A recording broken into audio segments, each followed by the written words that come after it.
From meeting and working with 3 presidents as mayor, to cliffhangers about floods, famous people, near disasters, and encounters with a ton of interesting characters, this is Tales from the Gem City with former Mayor Chuck Scholz. Join us for this reoccurring bonus segment. I'm History A Go-Go's host, Rob Mellon. Welcome back, Chuck. Hey, great to be back, Rob. You know, today we have a very interesting segment to talk about. We're going to go discuss the presidential visit that came to town. There have been 5 sitting presidents visit Quincy, with an additional president who was off the coast of Quincy, if I can use that term. So we got 5 presidents and 1 president floating down the river. came down the river. Chuck, you were present for a few of those, but let's start with the very first. So I'll just kind of give a rundown of the presidents who visited, and I'll include Jimmy Carter, even though he was just on the river, Rutherford B. Hayes in 1879, William McKinley in I was not there for that one, Rob. Right, that's right. William McKinley in 1899. Just so bad. Theodore Roosevelt, 1903. Jimmy Carter in 1979 on the riverboat. Bill Clinton, and then Barack Obama. So that's who we'll discuss. But let's start with Rutherford B. Hayes. I don't think you, as you mentioned, I don't think you were around for that one, but he came October 2nd, 1879, and he was the very first president, sitting president, to visit the city. Quite an honor, I'm sure, and that was quite a trip, I think, that he took out west. But Quincy was a city to be reckoned with at that time. And, you know, folks think that we have all this turmoil now surrounding our national elections, but as you know, Rob, he and Samuel Tilden, they were unable to reach a majority in the Electoral College, and that was that I believe went on. In those days, the new president was inaugurated in March, and I think they finally settled it maybe in February. They called in a special group. There were 20 electoral votes from 3 states. I know South Carolina was one and Florida was one, believe it or not. I can't remember the third, but there were 20 electoral votes left. Samuel Tilden was 1 electoral vote away from winning, and he had won the popular vote. They crafted a group that came together of 5 senators, 5 people from the House, and 5 people from the Supreme Court. And it was supposed to be evenly split, with that 5th one from the Supreme Court being a person who was impartial. Well, that individual got offered a senator's position, which he took. So then they added a Republican-leaning justice. And so all of the votes on that committee that voted on those 20 electoral votes voted 8-7 every single time. Rutherford B. Hayes got all 20 electoral votes and won the election by 1 electoral vote.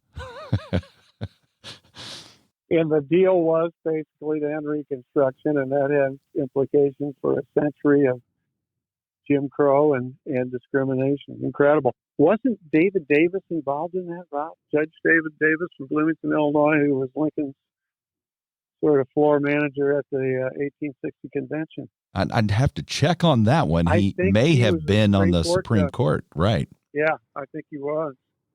David Davis, enormous guy. You know, he used to ride the circuit with Lincoln, and he filled up the whole carriage, apparently. I'm sure Lincoln had a few words for him about that.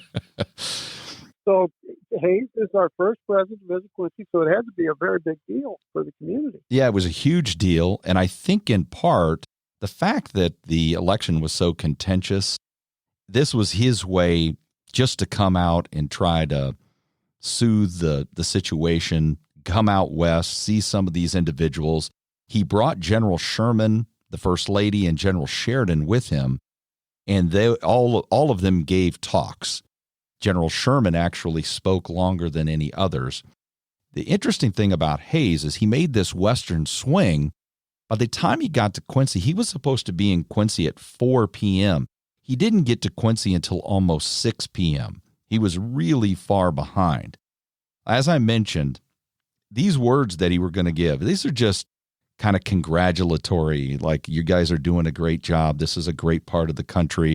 Hopes for the future. the importance of agriculture in Illinois, and that was really it. He wasn't going to talk very long at all. Sherman did some words like, I remember serving with these guys, and he served with Quincy, so he knew Quincyans. And this is only 14 years removed from the end of the Civil War, and Sherman, larger than life figure. Absolutely. The interesting thing about this visit, it was supposed to be in Washington Park, but it had rained, and it continued to rain in the downtown. So they did a little procession kind of around the downtown, and then they ended up at the Tremont House or the Tremont Hotel, and he was introduced on the balcony by General Tilson, who's, is a famous Quincyan also. And then they had a reception at the Tremont. They had a nice grand dinner where the mayor was there, and the mayor at the time was William Rogers. And William Rogers' father, Timothy, was the one who constructed that really amazing vault that sits right there at 5th and Adams on Woodland Cemetery. Yes, right on 5th Street there. Yeah, very imposing. Some of the founding fathers of Quincy were there to receive him. I'm sure. William Rogers, we mentioned him. He was the mayor. Another thing about Rogers, the very next year he died in office. He won the election in 78 in Quincy, 1878, and then he died in 1880. He'd only been mayor for a couple of years. Then he was only the second mayor to die in office. But he was there. John Wood was there in the reception for Rutherford B. Hayes, Orville Browning, General Singleton, General Morgan, and Isaac Newton Morris. So those were the individuals that met. They had a nice dinner. That was Quincy's Mount Rushmore right there. Just about. Sherman gave a nice talk. They had a really nice dinner. He had an amazing visit in Quincy. It ran a little long. Remember, he showed up in Quincy a little late anyway. He was 2 hours late. Then he spent more time in Quincy than he anticipated. And so... in the long line of politicians running way behind schedule, Rob. It's interesting to know that it goes back more than a century. Well, his next destination was Hannibal. Uh-huh. And he was going to be really, really late. And so he didn't show up in Hannibal. He left Quincy about 9. And so he doesn't get to Hannibal until about 10. And all of the crowd had left. So he has just came through Quincy and been received like a conquering hero with William Tecumseh Sherman and Philip Sheridan and all of these people in town and everyone happy to see him. And then he shows up at Hannibal. He steps out onto the little platform at the back of the train, and the only people left waiting there to see him were the guys who had poured out of the bars, and they just started slinging slurs, abusive epithets, profanity, and he just turns tail and heads straight back into his cabin. Well, then William Tecumseh Sherman comes out and just lets him straight have it. Like, he basically says, I live in St. Louis now and probably die in St. Louis. I've been all over your state, and I'm ashamed of your behavior. And the paper had a quote. The quote said, "You must not insult the President of the United States, and you must not insult me. And if you do, so help me God, I'll fight." That's great. Calm the crowd down. He calmed the crowd down. And he goes, if you'll be good. Now, this isn't Hannibal. He's telling these people from Hannibal, if you're good, I'll go get the president and he'll say a few words. So they bring him back out. Sherman says a few words, and then he was on from there. But that was the Rutherford B. Hayes trip. Well, Hannibal must have had some sort of a welcoming committee that had planned something, and then this just happened unexpectedly as he rolls into town. That's really quite a story. That's amazing, especially the part about Sherman coming out, scolding the crowd. Not mentioned they were well admonished. And then I guess the people were yelling back when he said, "I'll fight," and someone yells, "We know you'll fight." You don't want Hannibal to end up like Savannah. That's right. Oh, that's right. So 20 years later, we had another presidential visit. This was by William McKinley. this had to be the most substantive of all the visits. He came here. He was here for multiple hours. He was at I think you said you have a picture, right? Yes. Okay. And what's that picture of, actually? It's a picture. It's a wonderful picture that I obtained from the Quincy Public Library that makes copies of these that I'm sure came out of either the Herald or the Whig. There's nothing from Hayes. I don't believe the technology existed. Certainly we had photography, but not the ability to transfer it onto a news page. It was a little later when you started getting these newspaper photography, but it's a picture that depicts President William McKinley standing with a frock coat on and an old-fashioned necktie. His right arm is up in the air. He's in the bandstand at Washington Park, and he's addressing the multitude. There's a huge crowd there, and he's gesticulating. It's just a great picture.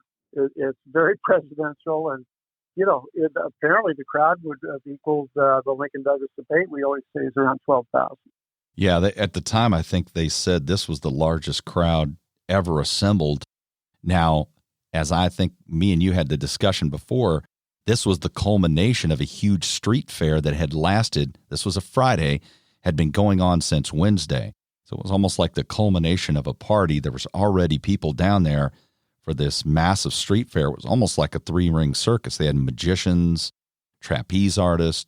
The Baldwins actually took a balloon up and parachuted out. There was all kinds of activity.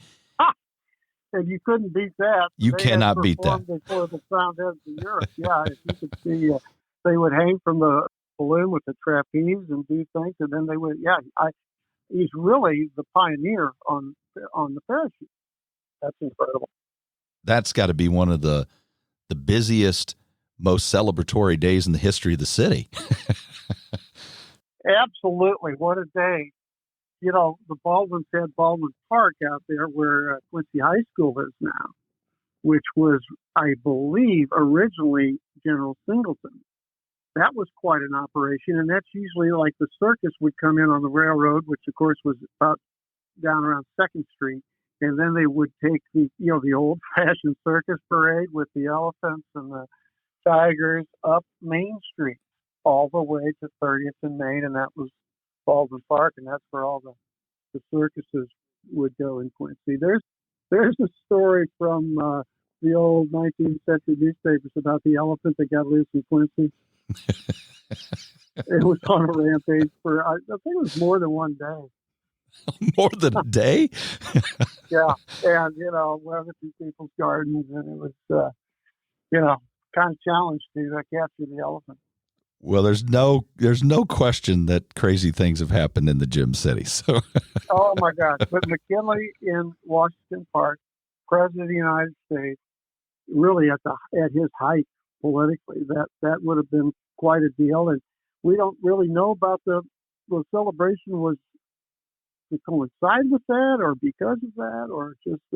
I think it just coincided, just happened to take place. But the interesting thing about this delegation, it had the First Lady, Mrs. McKinley. The Quincy ladies had a reception for her at the Newcomb. The Secretary of State, John Hay, the Secretary of War, Root, the Attorney General Griggs, Postmaster General Smith, Secretary of the Interior Hitchcock, Secretary of the Agriculture Wilson, plus a whole slew of other staff and press. I mean, this had to be the largest delegation to ever come to town. That's basically the cabinet, the entire senior staff, and the executive branch of government. It's amazing. That really is. McKinley did not he gave a talk, but it was very short, similar to Hayes. He did mention making no backward steps in the Philippines policy and so forth. But really, the one who really brought down the house, I think, was John Hay. He gives some really substantive words about growing up here. He makes this poetic type of comment about breathing the air of his childhood. He brings up the Quincyans of the past, which all Quincyans would know. He brings up John Wood and Browning and Bushnell and Grimshaw and Isaac Newton Morris. And he mentions the Lincoln-Douglas debates. And so this was a pretty substantive, amazing day. It was the culmination of this 3 days of celebration, circus-type atmosphere.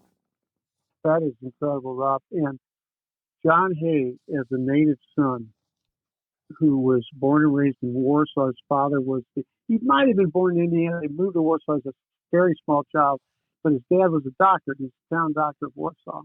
And he got a good education there. He learned to speak German. Throughout his life, he had a great facility for language. But then goes down to Pittsfield and ends up in Springfield to study law with Milton Hay. And Brown, Hay and Stevens is a law firm still quite active and actually chaired by Quincy and Chuck Davis, the oldest law firm in Illinois. And from there, signs up with this president-elect. He's operating out of the governor of Illinois' office, vacated by John Wood, and offered to his friend Lincoln. And he becomes the secretary to Lincoln and has this incredible relationship where he and Nikolai, his fellow secretary, live right in the White House, right across the hall from Lincoln. He comes in and reads Shakespeare in his bedclothes in the middle of the night. It's just unbelievable. I mean, they were close to being a chief of staff type of position and responsible for enormous correspondence. And you can imagine with the war. And this is one of our native sons of Western Illinois, who then goes on to become an accomplished author of the Pike County Ballads, which talk about this area of the state. At one time was all Pike County. So really quite a guy, and becomes America's foremost diplomat, serves as ambassador throughout Europe, and then as Secretary of State. And he went through the Boxer Rebellion. He negotiated the Panama Canal. He's really something else. And we need to do more with John Hay. And to know that he was here with President McKinley and talked about Quincy in the 19th century, that's exciting to me, Rob. There's one little interesting story, another one, about this trip. The people of Quincy did not want President McKinley and this delegation to go down to that levee district and end up at the train station down there. So they crafted a little plot, not a plot, but they had a plan. And the plan was to stop him at the train station at the soldiers' home. And then he gave a little talk in front of the headquarters building there, very brief, got him in a carriage, took him down 6th Street, with all those amazing homes down 6th Street at the time, and eventually ended up at the park. But that's basically what they did. That's how they got him got around, so he didn't go down to the levee district. So folks that don't know about the rather sordid history of Quincy, but the train station was there at 2nd and Broadway. 2nd and 3rd Street were lined with brothels and gambling establishments. And as Rob mentioned, this levee, which was actually codified at one time by city ordinance and defined with boundaries of certain streets, that this is where it all operated.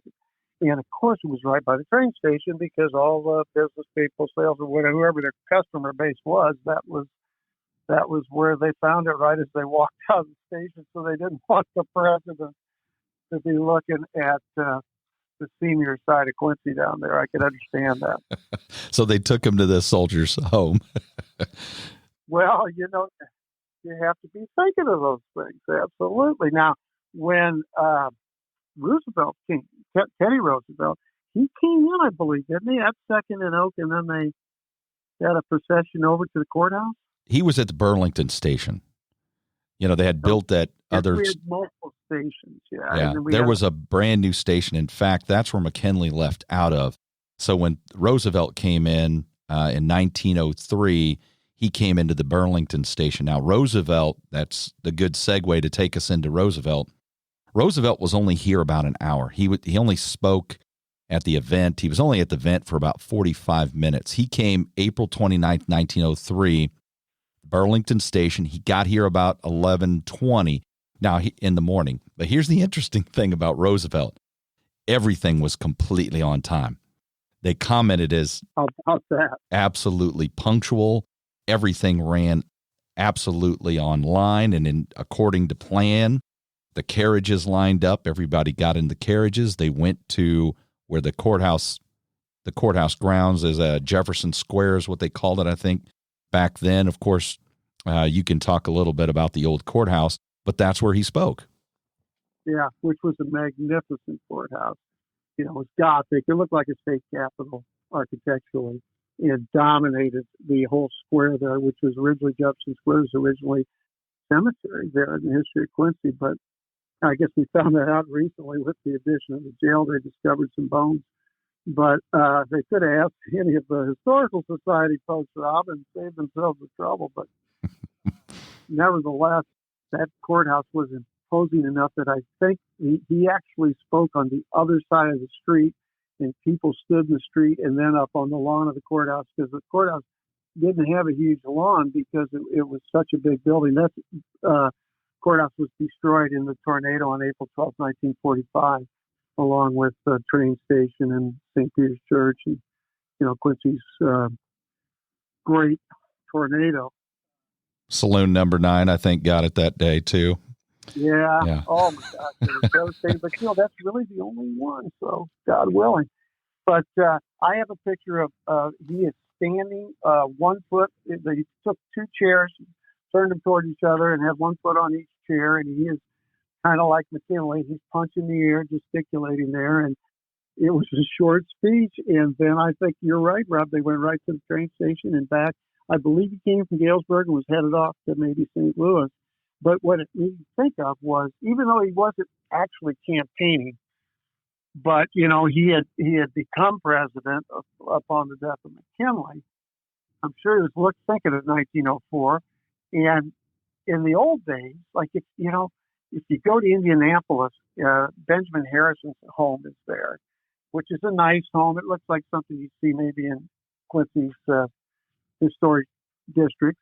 But he's got the big front porch because they would do those front porch campaigns where everybody came to see you, like Lincoln did, and John Wood let it use the governor's office in the old state capitol to do it.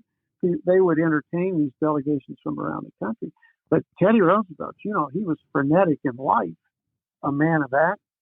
And to be on a tour like this, I think, where you're just hitting these stops and you're getting the people fired up and you're getting the local news coverage, and then on to the next one. That was a bit of a revolution, I think, that would be typical of Teddy Roosevelt in terms of his personality and the impact he had. Yeah, there was a couple of really cool aspects to this trip, even though it was relatively brief. He had a great trip. I think he came back later even, maybe not as president, but he had a fantastic trip. All the schools were let out. So all the school children were there, and the paper had even said, and the parochial schools and public school children were all together. So they made a comment about that. Let us Catholics mix in there, good. Yeah, that's good. He met at the train station Charles Daisy, who was a famous playwright who married an actress. He was originally from Lima, grew up in Quincy, died in Quincy, and they had went to Harvard together. So he met at the train station, met Daisy, who was a Quincyan. They had a nice little conversation, reminisced about the old days. And then I thought this was kind of fun if I would mention some names from the reception committee. He had the mayor, John Steinbach, Dr. Robbins, Charles Williamson, C.H. Castle, E.J. Parker, W.S. Warfield, James Adams, Ed Sohn, J.M. Irwin, Lorenzo Bull, Ricker from the Ricker Bank, Robert Gardner, Henry Tank, John Schott, R.F. Newcomb, Julius Kespool, Herman Heidbreder. Yeah, I mean, Barry Ann, Menke. Yeah, Barry Ann, great. Menke Stone. Yeah, those were the ones that, when people ride down Main Street, you say, oh my gosh, where did Quincy get all this money? Well, that sort of turn of the century, really, we were heavily industrialized in this town and probably made more stoves than anywhere on earth. We were the stove capital of the world, but a lot of heavy industry. A lot of that was our German ancestors that had those skills and had that work ethic. So that was a great trip, also brief, but really successful.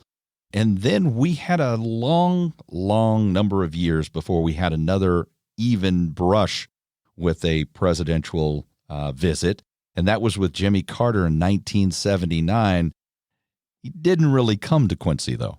No, he got to the Lock and Dam, and there was a delegation, I believe, my missus went down and did get to greet him.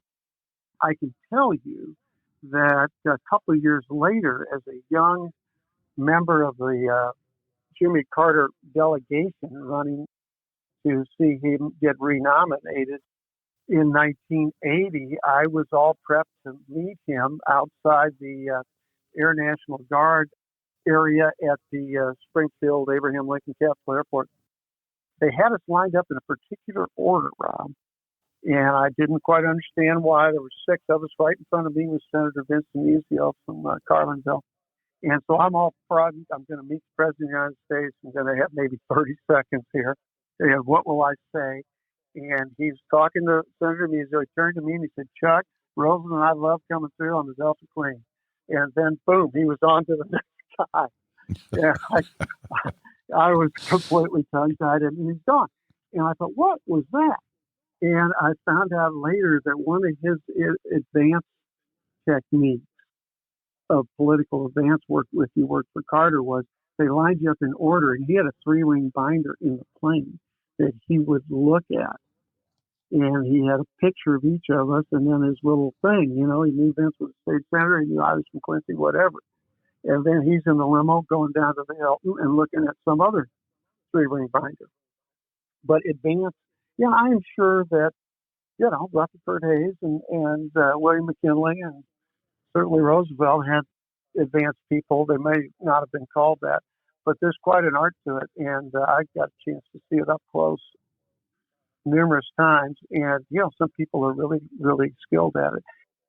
If you aren't, you can get the sort of public embarrassment of, this year, President Trump, they took him into a rally with maybe a third of the seats filled out in Tulsa, Oklahoma. You could never do that to a candidate, or certainly not a president. There you go. So yeah, Carter was brief, but we'll take it. It was at our Lock and Dam. Of course, there's no way to continue your trip without locking through. But we remembered it. He remembered it. Yeah. But, I met Carter years later. Becky and I were coming back from vacation, and we went to Sunday school in Plains with Jimmy Carter. He gives this amazing 1-hour Sunday school lesson, biblical, Old Testament. And then at the end of that, they have the regular Baptist service at Maranatha Baptist Church. They have which was okay. It was fine. And then you can meet Jimmy Rosen out on the church lawn. And of course, yeah, he remembered that he came through on the boat. So you're right to identify that, Rob. We'll take that presidential visit. We'll definitely take it. I like I said, we'll call it. He was off the coast of Quincy. That's what I call it. But there's one visit that you're very familiar with, and that's the visit of Bill Clinton. I certainly am, and I have donated the briefing book that day, which is pretty impressive, to the Illinois room at Quincy Public Library. Because, the preparations, this was a big planned deal. President Clinton was about to give his final State of the Union address on January 27, 2000. And it's been a tradition in recent years that the day after you give the State of the Union address, you pick a location that reinforces the message of your speech the night before. Well, this was his last State of the Union, and his particular message was pretty much, look at all this great stuff that I've been able to do. And we did well in Quincy in the 90s, and we did participate in a lot of those programs. Certainly, like Cops Fast, which was the community policing grants that we got, were very effective. But we utilized AmeriCorps with smaller class size initiatives. We had all sorts of things going on.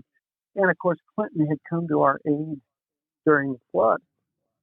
So I also had a secret weapon in there. The trip director for President Clinton was Kirk Hamlin, who's a young man from Hamilton, Illinois. His father just passed away. I just saw it in the paper. Clayton Hamlin was a riverboat pilot. master pilot up and down the Illinois, Ohio, and Missouri. Quite a guy. And Kurt rose to be the guy that put these trips together, which is incredible. And they looked at a lot of towns. I've heard they started with over 300 towns. Now, one thing in our favor, Rob, was geography. His next stop after Quincy, Illinois, was Davos, Switzerland. So they did not want to go to Washington or Oregon or somewhere that was going to make that, because after they left Quincy, they flew back to Andrews, got on another plane, which then became Air Force One, and flew to the Economic Summit in Switzerland. So it helped that we weren't that far away. And I was over on the campus of Culver Stockton College on a Saturday morning with my son Jake and my wife Becky, because Jake was a senior in high school looking at enrolling at Culver, which he did. And I got a call on the cell phone. And as I recall, the cell phone didn't work all that great in January of 2000 at Culver Stockton. But I pretty quickly figured out that they had Mickey Ibarra on the line. He was the guy, I think his title was Director of Intergovernmental Regulation or Intergovernmental Relations, which is just political speak for the political guy, the guy that's in charge of dealing with all the elected officials out there. And everybody has these intergovernmental relations people. And I had been to enough mayor's conferences to at least know who he was. And he's telling me that the President of the United States wants to come to Quincy, Illinois on Friday, January 28th, just the following Friday. So less than a week to go. And I said, absolutely, positively. Got in touch with the guy that would actually run the show, who worked for my friend Kirk Hamlin. And I said, look, I've been through a few, campaign events and so forth. I think we can do it. We'll do whatever you want, and I want to help you. I said, I'm scheduled to be in Washington. I was active in the U.S. Conference of Mayors, and their annual meeting was always the end of January in Washington, which was always very convenient, because that way you often got to take in a State of the Union, or a couple of times inaugurations happened to be that year. It's always the end of January. And I said, gosh, I was going to go out to D.C. to the mayor's meeting, and they said, you should go, because then you can fly back on Air Force One. That's a good deal. So as much as I wanted to stay at Quincy and make sure every detail was handled to perfection, I thought, that would be a good experience, wouldn't it? I had so many capable people, that worked with me at City Hall, Gary Sparks and all these guys. We talked about them during the flood. So anyway, I go to D.C. and go to my meeting, and every year, Clinton was great with the mayors. All the mayors loved Clinton. And typically, he would invite all of us, which would be like, 140 or something. And they'd have breakfast for you in the state dining room, like a buffet. And you'd wander through the red, the blue, the green room, and then the meeting would be down in the East Room. And, they have those chairs packed in there pretty good to get us all in there. But then Clinton would do question and answer and that sort of thing. Well, this day was the day after the State of the Union. We have a wonderful breakfast, and I'm milling around talking to my friends in the Conference of Mayors, and I was talking to a longtime friend, Dan Pierce, who was former state rep. He's an attorney. He was mayor of Highland Park, Illinois. And, you go to these meetings, you get to know these guys, and we're chatting, and this young man came up to me and identified himself as in his rank in the Air Force, and he said, Mayor Scholz, we have to leave now to be able to get out to Andrews in time. We're getting ready to load Air Force One. And this friend of mine, Dan Pierce, looked at me and said, what? And this guy's in uniform and tapping me on the shoulder and said, just please don't come with me, Mayor. And I have probably seen him 10 times since then. And that's the first thing he always says out of his mouth is just that. But got a ride home with the president. So I get escorted out to a very nice vehicle, or I sat in the back with the phone, act like a big shot. Get out to Andrews, and they get us all on the plane. And the plane, Rob, there's various aircraft that get designated as Air Force One, Air Force Two, depending if the president's on there, the vice president. And this one, where my assigned seat, which I would describe it as like a real nice first class section, maybe, nicer than any first class section that I've seen. But it's still it's set up for passengers.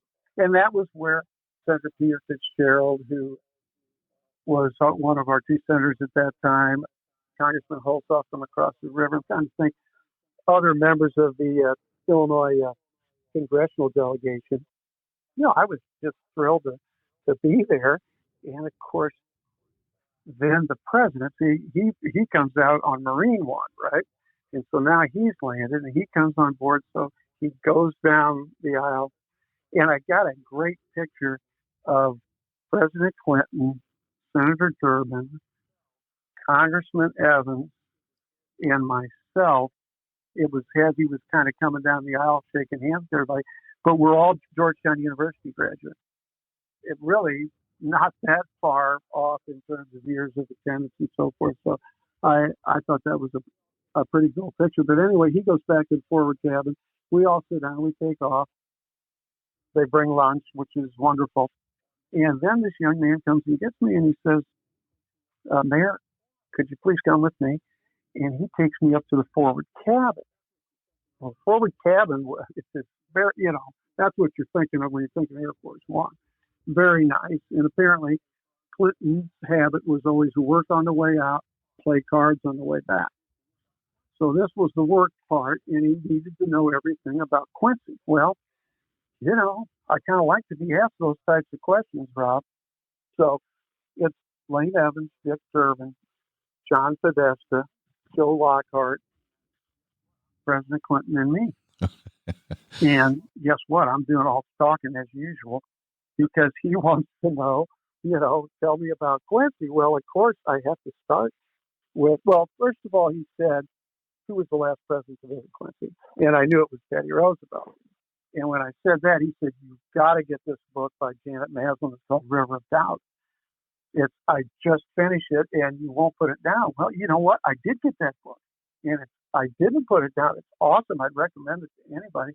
And when I recommend it, I always get to drop not only the president's name, but the fact that he recommended it to be on Air Force One.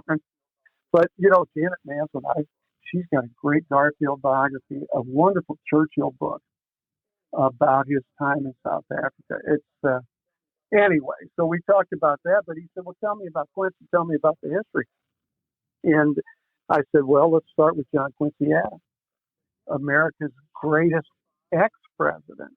Said, 1825, these New Englanders, we were all part of Pike County, and we wanted to form our own county, and they were all, fellow abolitionists, Congregationalists. They admired John Quincy Adams, who had just taken office in March of 1825. We were named Adams County, city of Quincy, in John Square, John Quincy Adams. And I told the president that's where he's going to be speaking. We now call it Washington Park, but it was John Square, city of Quincy, county of Adams. And I said, it's my opinion that he is our greatest ex-president because after being defeated by Jackson in 1828, what does he do? Unheard of. In 1830, he gets elected to the House of Representatives, United States Congress, as an ex-president, as unusual then as it would be today. And for 17 years, he fights for the abolition of slavery. He becomes the conscience of the United States Congress and the gag laws and all the ire of the Southerners. But John Quincy Adams, he fought those battles, and of course, at age 73, defends the slaves on the homicide at the United States Supreme Court for mutiny and wins their freedom. My gosh, if you go to John Quincy Adams' home in Quincy, Mass., there's this 2-story stone library. They were so worried about fire rot. The Adams were all great scholars, and no one was better educated than John Quincy Adams. And so they lived in a wooden house, but they had a stone library to protect those books. In that library, it's one of these with a ladder that goes around. It's like a 2-story deal, but on the table they display the Bible that was given to John Quincy Adams by the African chieftain Sinkhu in gratitude for winning their freedom. So quite a guy. So I go, here, and then it dawns on me, Rob. Here I am talking to Bill Clinton, who's like 54 years old or something. And he just gave his last State of the Union address. He is going to be an ex-president himself for what, the next 30 years or so? And I am presumptuous enough that I'm going to give him advice on post-presidency, you know. And of course, you know, I think Bill Clinton's had a good one. They've done a lot with disease and Africa and around the world. But anyway, yeah, I kind of caught myself after a while there that John Quincy I Adams did need me to tell him about how to conduct a post-presidency. Yeah. But hey, you couldn't, you know, we talked about Jimmy Carter. Jimmy Carter, great post-president, you know.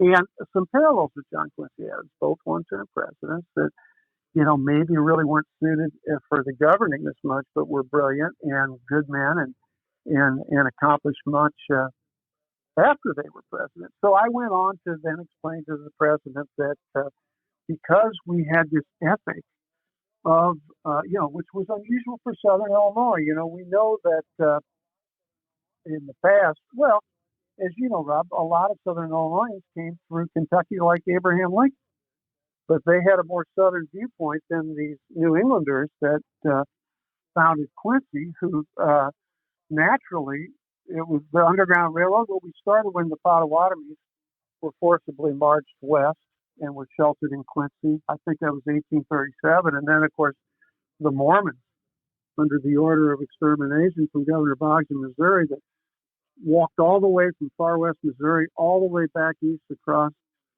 the frozen Mississippi, and in an amazing act of humanitarianism, 1,500 Quincyans somehow sheltered 5,000 Mormons. It's incredible. And of course, the Church of Latter-day Saints has said that Quincy will be in our everlasting remembrance. I think that's a quote from Joseph Smith, actually. So I told him about that, and I told him about the Underground Railroad and Dr. Eels and my own immigrant ancestors, you know, welcome here back by John Wood. He sold them their little plot of ground. So, and then, of course, I had to get Father Tolton in there. And as we already knew from the meticulous planning, you know, the planning for this is incredible.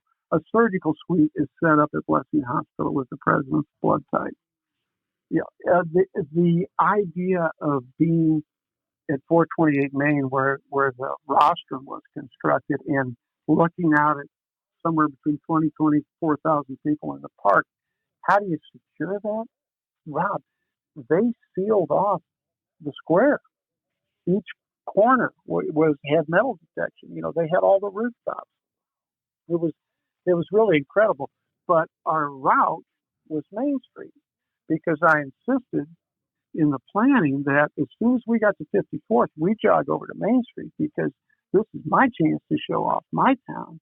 And there are 2 busloads of press from all over the world, and we're taking them down Main Street.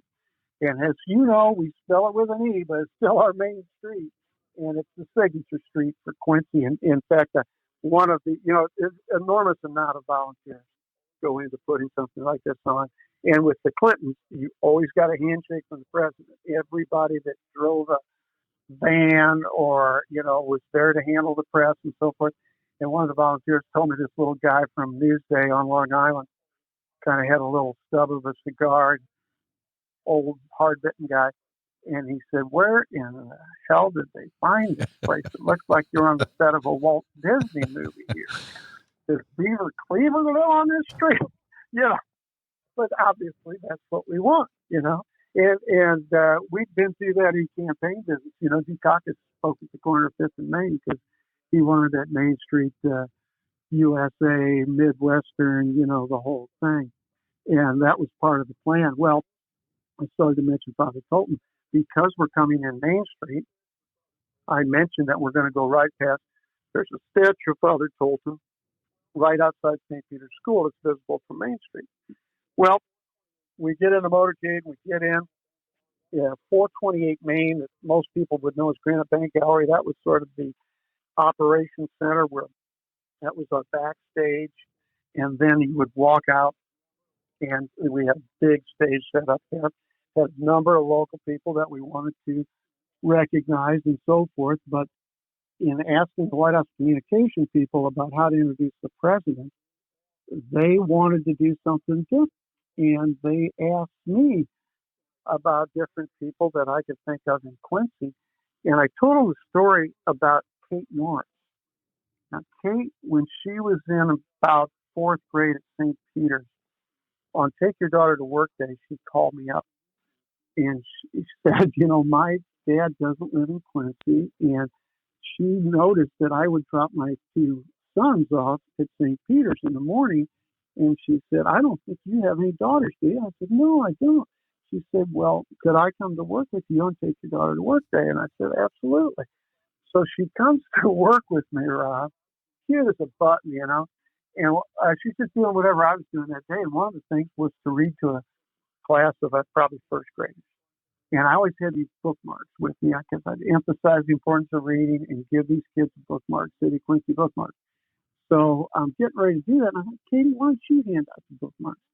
So I watched this woman, Rob, and she's connecting with these kids. And I think, this girl is something special.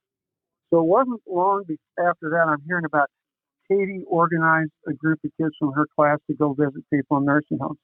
She organized a butterfly planting out at Baldwin. So they went to Quincy at the Island one Saturday morning and cleaned up trash. This is as years go by. So by now she's about a seventh grader, and I said I couldn't think of a better person than Kate Norris to introduce the President of the United States in Quincy, and she did. And of course, she nailed it. And Kate's gone on to an amazing career. She got a scholarship from Tufts out in Boston, and is still out on the East Coast, but as another Quincy success story. But Clinton really liked that aspect of it, and he gave a great speech. And then, of course, he had to hit the rope lines. Down there, they call them bicycle racks, a little metal barrier about waist high. I remember Bob Daly was working for Quincy University. He had a brand new Quincy University hat, and he thought if he gave to Clinton might put it on, and they get a picture. And sure enough, he took the hat. He then worked the brim because he didn't want to, look like a flat brim.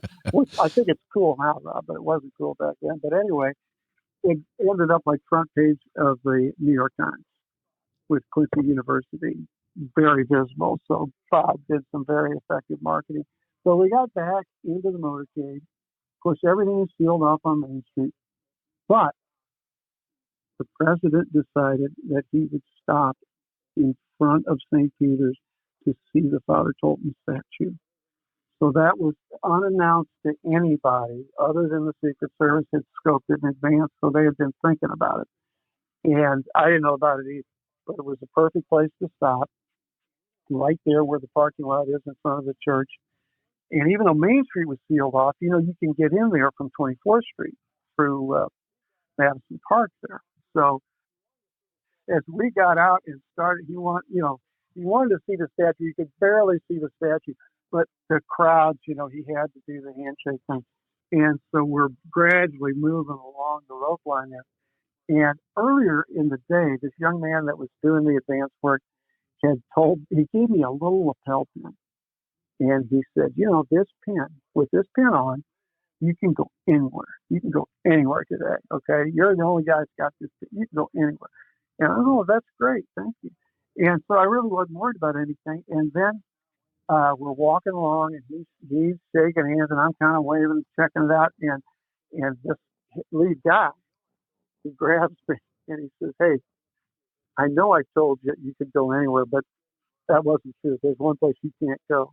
I was getting robbed. The limo rolls with him, and the door is open. And those doors, by the way, you can't believe how thick those doors are.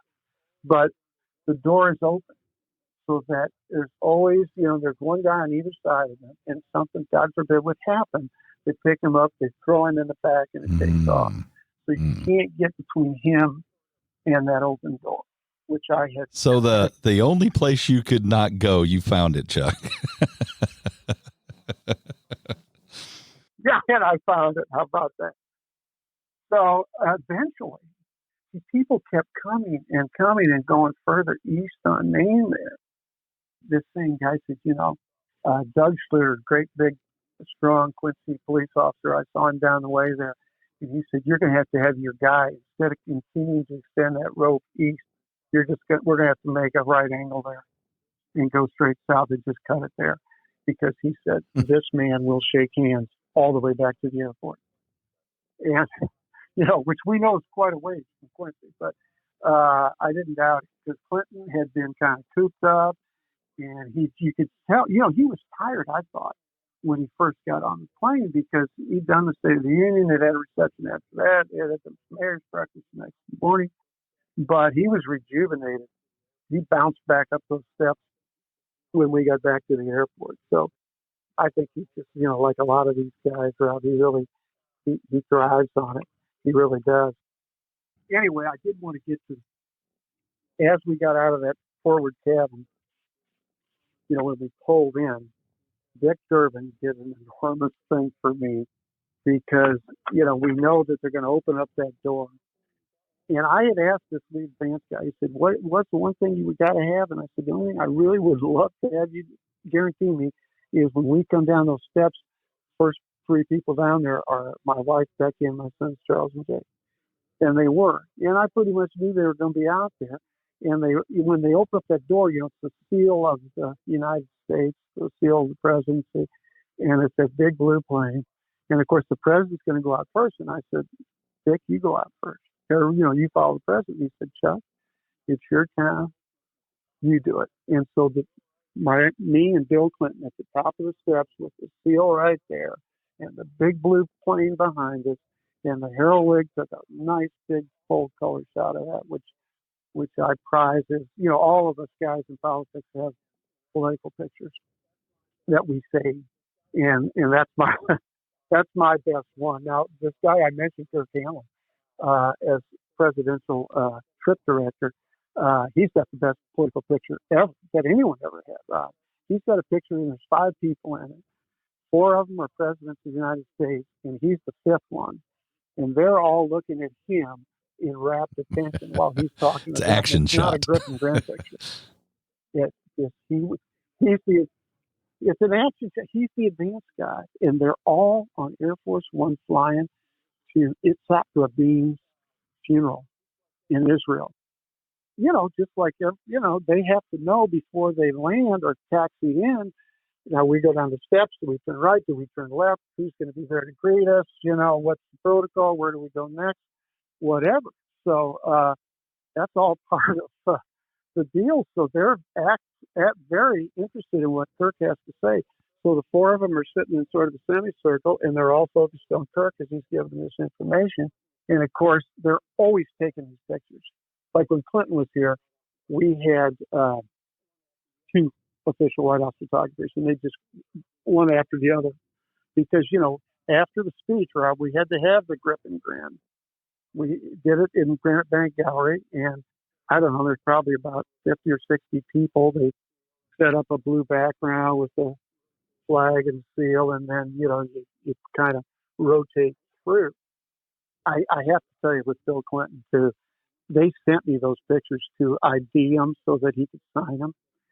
And, you get 60 pictures, Rob, that are posed. Like, you're going to get some deer in the headlights kind of expression, but not on Bill Clinton. He's perfect on every one of them. Wow. Did he ever make any? Yeah. Did he ever make any comments about enjoying this trip specifically? Well, I think so. And, he had a little bit of downtime there. He, in that back conference room at 428 Main, he taped his radio address. We need to do something probably to commemorate that, President was in fact there. But, it was very well done. Like a good advance work. We were talking about a good advance work, and that Father Tolton stuff turned out to be perfect. But I do always have to put this little epilogue on there, Rob. That was Friday the 28th of January 2000. The next Saturday morning, Becky and I and Jake got up early, went over to Culverstock and picked up Charles, my older son, who we had to drive up to the University of Northern Iowa, just way up there at Cedar Falls or somewhere. Yeah, for something. I forget what, but we dropped him off, and on the way back, we got caught in this blizzard. We had stopped at that Coral Ridge Mall or wherever, and we came out, and it was just like a whiteout. And I tried to drive through it, and people were sliding off the road. And this trooper said, maybe if you're driving right into it going east, try to go south. And got on 61, and we couldn't see beyond the front bumper. And my wife insisted that we stop. And where are you going to stop?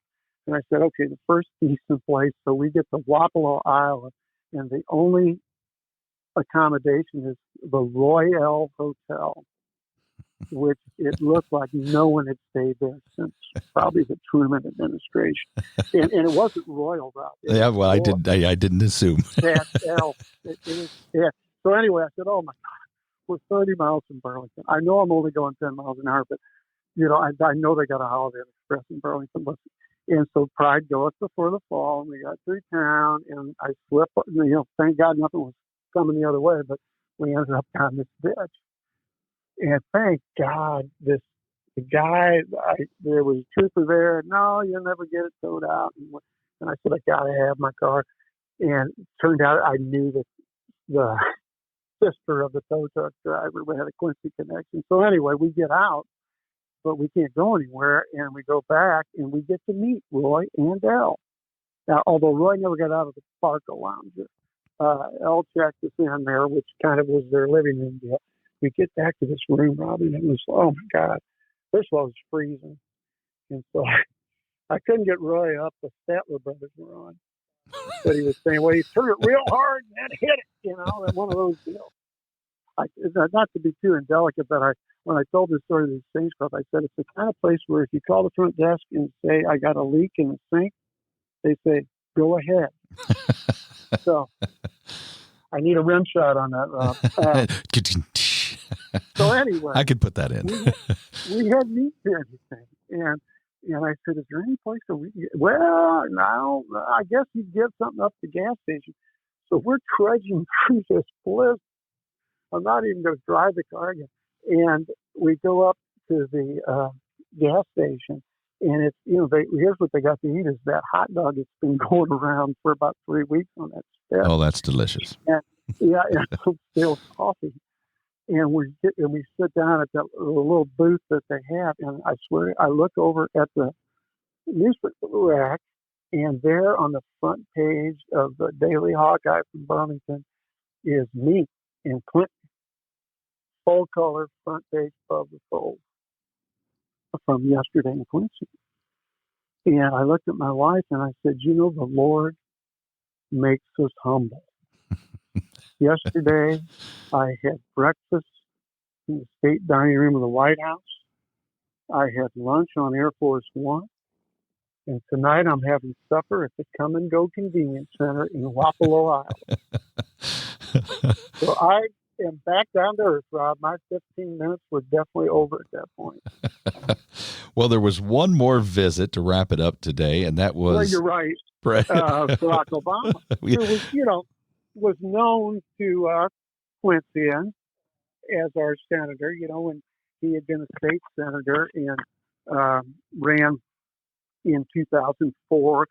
So he came several times. I remember one night he was down at the Frederick Ball Community Center. There were a few other trips. He and John Sullivan were close friends and colleagues in the state senate. And then right before the election, we had a big event for him in Clyde Adams Park right before he got elected that November 2004. And then running for president in the summer of 2008, just 4 years later, here he's running for president. And we had flood that summer. Yep. That was a bad flood. I think it got up to 30 feet or something. We had a sandbagging operation going on at the Civic Center, and he stopped by there. And obviously, there's a photo op, but he did make a few sandbags. I think somebody that had an eye for history grabbed that shovel. Maybe that will end up someday in the Historical Society of Quincy and Adams County. That sounds like a good place for it. Yeah, because, that occurred to somebody that day, and I think someone else, he made some notes. We had a little meeting in that there's a conference room that the Quincy Community Theater uses. And he was in there making some notes, and people were like, yeah, you might want to hang on to those, you know. I mean, this guy becomes the first African-American president, and he is quite a historical figure. So, but he was still running. So anyway, now he gets elected, and he does come back to Quincy, to the Civic Center, and it was a really nice visit. But you know, we talked about good political advance before. You have to have guys that are willing to listen. As I would say, you know, you guys know everything, but what we know is our community. And what I tried to tell these guys was John Sullivan and Barack Obama are good friends, close friends, from being, you know, colleagues, allies in the state Senate. And John showed Obama quite a bit about agriculture and so forth. And they just, you know, on a personal level. So he completely blows me off. I mean, and I think Mayor Springfield is the same thing. And it's just like, yeah, every time we go to, somebody always says, yeah, they're best friends with Obama. You never heard of him, you know. And so I said, well, you ought to have him out there to welcome him at the airport. And they said, we're not having him at the airport. And I said, really? Because that's where you do the receiving lines, you take care of your local officials, whatever, you know, oh, no, we're not doing anything. He's going to land, he's going to walk down the steps of Air Force One, he's going to get a Marine One and go to a farm in Missouri, come back, land at the airport, motorcade into the Civic Center and back. And that's it. So we don't get in on anything other than the Civic Center. So we're all down at the Civic Center. And, you know, obviously it's a packed crowd. As the prelude, they introduced Jesse White, Secretary of State, Lisa Madigan, Attorney General, whomever the state officials were at the time. I think it was probably Pat Quinn as governor. They all, you know, gave it a big wave or anything, and they never said anything about John Sullivan. So Obama comes in, he gives a speech, and he goes down to do at least the first row of the bicycle racks, you know, the crowd there, so-called rope line. And I'm standing right there. Next to me is Trish Vineyard, who was our deputy superintendent of schools for the Quincy Public School System. Great person, really good educator, and she happens to be the sister of John Sullivan. So as the president is coming towards us, she's right on my left, and he's coming her way. She looks at him, Rob, and just this scornful face that clearly the president is not used to encountering. And she said, I cannot believe you did not introduce my brother. And he's rocked up. And he said, well, who's your brother? And she said, John Sullivan. And he's got, oh, you know, he doesn't do the palm to the forehead, but it was basically, oh my God. I mean, this is the part of Illinois I'm in right now is where John Sullivan, he's your state senator. And she said, yes. And so he turns around, runs back around, you know, he's a spry guy, and bounds up the steps, and everything, so lights are off, the mics are off, and the Secret Service is scrambling, and he's going to bring up the lights, bring up the mic, gets everybody's attention, and says, I have made a terrible mistake. I have made a horrible omission here. I've overlooked, you know, my friend, and you guys are the luckiest people in Illinois because you got the best state senator, my friend, John Sullivan. John. And of course, so it turned out great for John, you know, instead of getting snubbed, he got a little extra special. Yeah, the spotlight was on him. But, oh my gosh, poor political advance. So that was our last presidential visit, and who knows? You never know. You know, the last thing I would say is when I read through and I was kind of looking back at some of these visits, it was always commented that Rutherford B. Hayes was a Republican, William McKinley was a Republican, but they were always received by both parties as a way to celebrate the city and that we're welcoming the president. So we want to put on our best face. And I think that's an important message to remember for everyone now when they have heightened political tensions and so forth. Respect the office. You know, when people visit the city, respect the office. And if someone comes to the city, we want people to have a good feeling about coming to the Gym City. Well, you don't want to end up like Hannibal. Yeah, with Rutherford B. Hayes, the president. The reception of Rutherford B. Hayes. And you got William Tecumseh Sherman admonishing you. Sherman has to come in and settle their hash here and straighten up. I don't think I'd want to be dressed down by William McKinley Sherman. And I went to law school in Macon, Georgia. So, well, thank you very much, Chuck. That was a lot of fun. hey, that was really enjoyable, Rob. I thank you again, and thanks for doing this. Take care. All right, I'd like to thank Chuck once again for another entertaining Tales of the Gem City. Remember to subscribe to the podcast. Simply hit the subscribe button and get new episodes immediately after they are released. Subscribing is the only way to get new episodes right away. If you liked the conversation today, share it with a friend or on social media. And thank you to the growing list of listeners from around the globe and across the United States. The music was provided by the band Bones Fork, who are working on new material which will be released really soon. You can purchase their music wherever you buy music online. There are many great episodes on the way, including conversations on the Civil War and the Vatican's secret search for the tomb of St. Peter. So join us again next time when we talk, think, and drink on History A Go-Go. Yeah, it's time to go.